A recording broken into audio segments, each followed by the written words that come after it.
conseguimos muito mais, infinitamente mais do que tínhamos, em termos multiplicativos, porque zero multiplicado por qualquer coisa é zero, é o que tínhamos, certo? Sou André, Campo São Paulo. É só agradecer as palavras do Marinhos aqui, mas não é André, é Lúcia. São os novos, os campos novos, os técnicos novos de São Paulo que estão levando a greve. O que tem mais experiência, mais tempo de casa, poucos entraram em greve. Então, é uma coisa que não é, que nunca houve na história do IFE, e que a Lúcia, não é isso não? Ano passado nós ficamos 88 dias de greve. Esse ano, por exemplo, minhas férias, sou docente, minhas férias de julho eu perdi. Eu aderi à greve em junho, junto com o pessoal do técnico. Apesar dos técnicos estarem mais todo dia lá, ativos. E a gente não vê isso com o pessoal mais tempo de casa, que já tem todas as vantagens, vai aposentar integral, tudo aquilo mais. E que os novos não têm, sabe? Tem.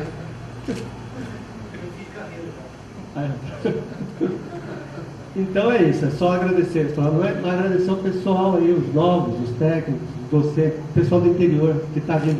E para eu finalizar, é o que eu acredito. O IFE São Paulo vai ter a cara desse pessoal novo que entrou agora, porque os antigos você já sabe a história, não preciso dizer nem isso, né? Com raras exceções. Aqui ó, tem eu, Laerte, Marinho, da Lourdes, o Wilson, a gente é do tempo mais antigo, mas a gente está aí na luta. Mas no geral é o pessoal novo.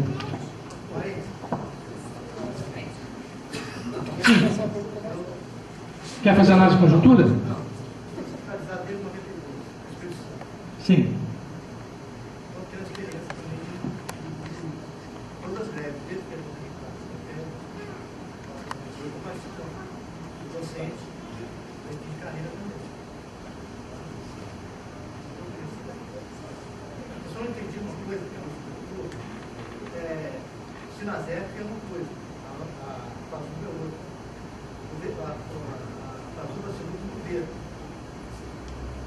Isso aí tem a ver com a coisa do Sinazé e muitas coisas.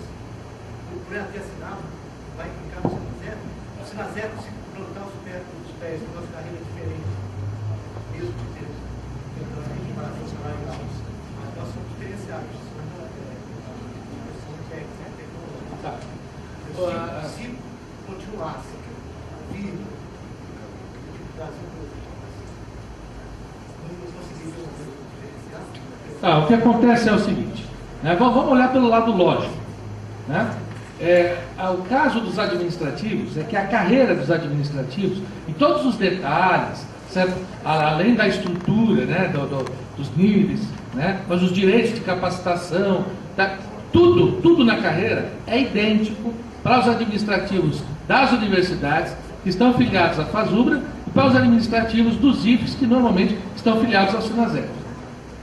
Agora vamos para o lado quantitativo. Quantos administrativos nós temos no total da FASUBRA? Tá? Não sei.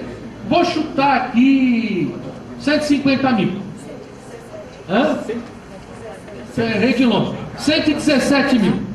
Quantos administrativos nós devemos ter nos IFES? 15 mil. Então, se São Paulo tem 30 mil docentes, deve ter metade dos administrativos, 15 mil. Então, você tem uma carreira com 130 mil servidores, dos quais 115 estão num dos sindicatos e 15 em outro. Percebe que, na negociação, o peso de 115 é bem maior que o de 15? Então, por isso o que a gente diz, que se a FASUBRA assina com o governo, a parte financeira não vai mudar. Agora, pode mudar outras partes. Por exemplo, há um pedido do Sinazef, né, que eu não sei se a FASUBRA, inclusive, faz o mesmo pedido. Não sei. Né, mas aí o Sinazef, de repente, pode tentar até uma diferença, porque independe do fato, né, de ser a mesma carreira. O administrativo não pode, nem na universidade, nem nos IFES, ser reitor. Mas é um pedido do Sinazef que possa ser reitor, né? Possa se candidatar, né? Eu não vejo por que não possa, até porque tem muito administrativo que tem um histórico docente. Então você poderia até ter um critério que o administrativo só poderia ser reitor se, além disso, de repente acaba de ser doutor, não sei o que mais, tivesse dado aula durante tantos anos na sua vida. Você poderia até ter esse critério, certo? Para não dizer que o reitor tem que ser, continua sendo docente, mas também administrativo, certo? Então nós temos, no nosso sindicato, nós temos um diretor, que é o César, que é administrativo de São Roque, mas ele é professor do Estado, inclusive diretor da PUESP, né? O Hélio Wilson foi administrativo, né? Hoje é docente, mas aí ele está numa situação boa. Vamos pegar ao contrário, alguém que quer ser docente, porque hoje salarialmente até vale a pena, né? O cara tem 40 horas, né? Ele passa a ser administrativo, estaria ganhando mais, certo? Então, o critério nesse sentido pode ser até esse. O fato é, hoje administrativo não pode ocupar o cargo de reitoria. Será que o Sinasef não poderia tentar bater nesse ponto? Ou em outros pontos, certo? Que não são exatamente pontos financeiros? Acho que pode. Por isso que aqui, por exemplo, a gente tira encaminhamentos, certo? Ao longo da semana, eu tenho certeza que as unidades São Carlos, né, aqui São João, podem discutir dentro da pauta do sindicato, e até do que não é pauta, olha, o que vocês em Brasília tem que negociar agora, que não dá para negociar os 15,8%, certo? É claro, o Sinasef não vai querer continuar pedindo 25, 30, vai. O governo não vai dar, esquece. Quando deu para o maior sindicato, tá? Não vai dar para os outros. No caso do Proifes, é diferente. Tá? O Proifes assinou. Quanto por cento do EBTT o Proifes tem? Tem 5. 3%. Quanto por cento do INSS, do Magistério Superior, o Proifes tem? Alguma coisa que deve estar entre 10 e 20, mas eu não sei quanto. Tem... 6%. Acho que tem, eu não sei. Pode ser que tenha um pouquinho mais, pode ser. Mas não passa de muito mais de 10%. 59,37. Não estou falando de unidades, estou falando de total da categoria. E aí engana, tem unidades maiores e unidades menores. Então, nesse sentido, o que eu estou dizendo? O Proifes ter assinado, a legitimidade, o governo sabe disso, não é a mesma, né? No caso da Fazuca. Então, podemos ter esperança de ter até alguma coisa material? Podemos. Eu acho, vou colocar no encaminhamento, que o nosso foco tem que ser as coisas que não são diretamente materiais da carreira, mas que são materiais na hora que você faz o cômputo geral. Por exemplo, interstício. Tá? Por exemplo, o estágio probatório que está sendo exigido para você ter progressão. Tem que tirar isso, tentar tirar isso. Certo? Já seriam ganhos. Vocês sabem, né? A proposta do governo, você só vai ter progressão como docente sair do estágio probatório. Até 3 anos você fica parado. Tá certo? Ah, mas isso aí é para quem vai entrar. Mas são os nossos companheiros. Nossos companheiros são companheiros do passado, estão aposentados, do presente estão aqui, dos que vão entrar. É assim que se pensa a categoria. Certo? Então, nós temos sim pontos para nos fixarmos e para conseguirmos alguma coisa nos primeiros dias de setembro. Tá? Se a gente tiver os parlamentares para fazer essas emendas, sim. Tá? E a database? Porque toda a categoria também está em greve, está brigando... Esqueça a database. Eu vou dizer por quê. Só existe uma chance de se conseguir database. Tá? Para mim. Tá? Eu vou dizer para mim. A senhora Lourdes pode dizer o contrário. Ela pode discordar de mim, por exemplo. Sou Modena também. Tá? Mas para mim só existe uma chance. Não, eu não estou falando que vocês discordam. É que eu vi você conversando e eu já resolvi brincar. Tá? Só existe uma chance de conseguir database, servidor público. Uma greve única, servidor público com pauta única, database. Para a imprensa não poder distorcer. Para a imprensa não poder distorcer. Vocês querem quanto? Não queremos nada, queremos database.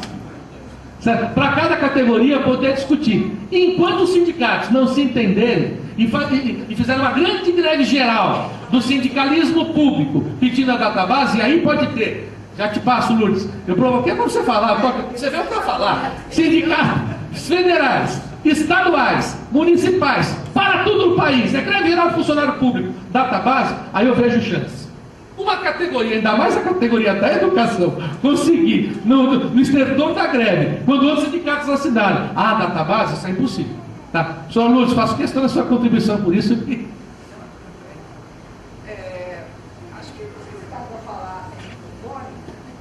Na verdade, assim, já que você chamou a atenção, porque eu estava aqui conversando, é que a gente estava discutindo o seguinte, né? Tem alguns pontos que não são só a questão salarial, né? E que diferencia muito do ano passado. No ano passado, até a nossa greve, né, teve muito a ver com questões muito internas, né?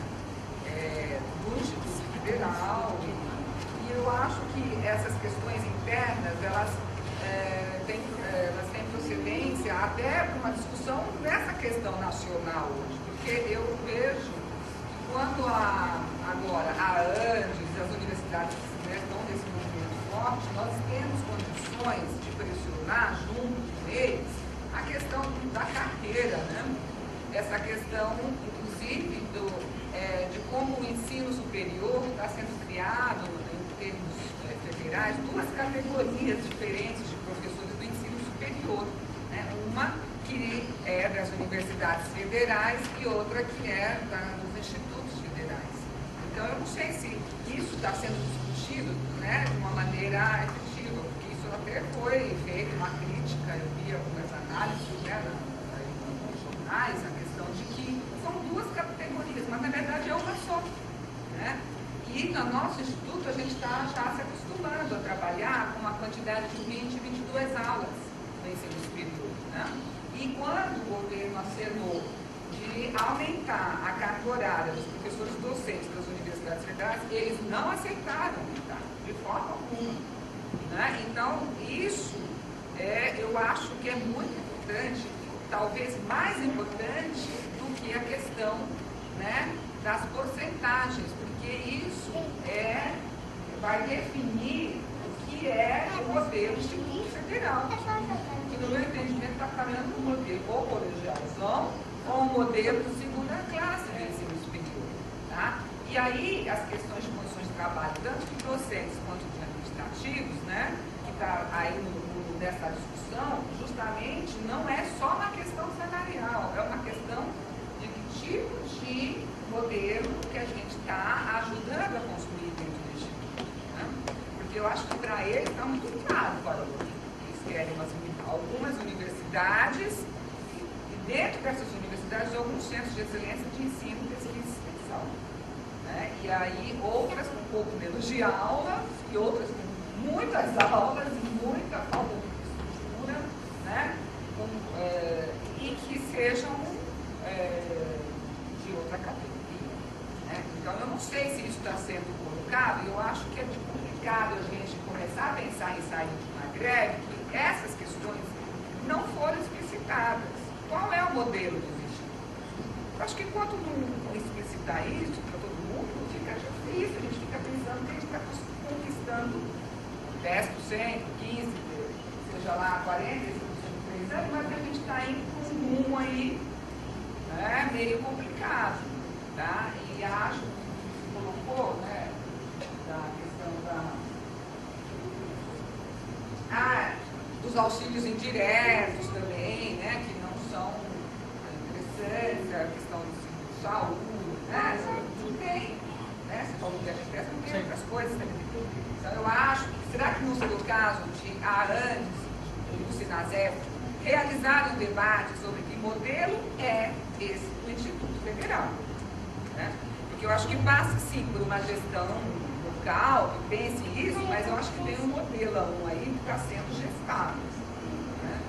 Eu acho que é isso, eu não sei, eu sinto assim que falar em voltar, ou que a gente vai se desgastar, porque a gente não vai conseguir fazer levando também, acho uma bobagem falar isso, porque a gente vai ter sempre ter estar alerta, não somente para o nosso salário, mas para essas condições de trabalho, que, no meu entendimento, estão começando a se deteriorar cada vez mais.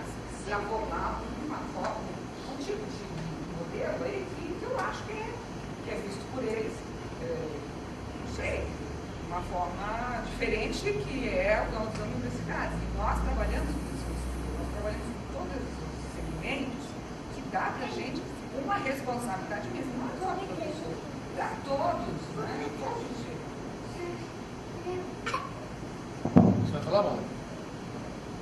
Eu só comento, olha, essa fala foi muito rica, eu acho que inclusive a gente tem que explorar a sua fala depois da nossa deliberação para fazer encaminhamentos para mandar para cima, né? Os nossos representantes mandarem para entregarem para a gente. Não posso sair da greve sem lançar isso. Não, claro. Modena. E aí, na fala do professor Modena, tá? Eu encerro as inscrições para análise de conjuntura para a gente passar para a deliberação sobre continuidade ou não da greve, que é o terceiro item, né? Eu vou fazer das palavras do Marins a minha. A Lourdes tem toda a razão. Nós fomos tomados de surpresa, né, na instituição da lei do IFE, que transforma as escolas técnicas eu chamo de Frankenstein, tá? Que muitos, né, e a gente escutava o pessoal da reitoria trazendo essa notícia: nossa, que maravilha, agora podemos fazer terceiro grau, nossa, que maravilha, podemos fazer pós-graduação, nossa, que maravilha, podemos fazer o que quiser, né? Pesquisa. E isso daí, quando eu estive os 3 anos que estive em Caraguá, era muito complicado falar para os colegas que não era verdade, né? E isso, infelizmente, a gente tem que falar. Quer dizer, quando a grande parte dos colegas chegam no Instituto Federal, chegam no Instituto Federal, não é escola técnica, né? Sabem que pela própria forma de entrar na escola, no instituto, sabe que quem tem mestrado tem mais ponto, quem tem doutorado tem mais ponto. Olha a tabela, vê que quem tem mestrado, doutorado ganha mais. Quer dizer, tudo conspira para o colega que entra achar que está entrando numa universidade, né? E toma um banho de água fria quando se depara, né, Lourdes? Sim, também. Mas se depara com o quê? Com o pior dos mundos. Quer dizer, ele entra num curso que tem várias disciplinas. E aí o coordenador lhe diz assim: olha, professor, o senhor tem que dar 20 aulas, 22. Eu vou quebrar o seu galho, né? Tem 18 porque o curso não entrou em fase, né? E muitos de nós que entramos cedo nos institutos, nos campos novos, sim, para o primeiro semestre não tinha todas as disciplinas, demos pouca aula, depois, né? Mas na hora que entrou em fase, e é muito engraçado, porque eu falava isso para o pessoal de Caraguá: olha, não é bem assim, eles estavam alegres, felizes. Na hora que o curso de informática entrou em fase, com aquelas disciplinas que tinham 2 professores com 8 aulas, depois os programas foram sendo adaptados, né? Foi dado alguma liberdade para cada campus fazer a sua especificidade, enfim. Mas o fato foi criado um monstrengo e nós estamos no pior dos mundos. E aí sim, Lourdes, você tem toda a razão. O governo federal engendrou a precarização do terceiro grau. Porque se os institutos dão certo, ou seja, se a gente aceita essa quantidade enorme de tarefas pedagógicas, né? Tarefas de preparar aula, tarefas de fazer prova, tarefa de orientar aluno, é ótimo, gente, eu adoro, né? Quer dizer, tudo que eu estou dizendo é tudo aquilo que o docente quer, mas não nessa quantidade. Existe um paradigma que não foi criado pelos professores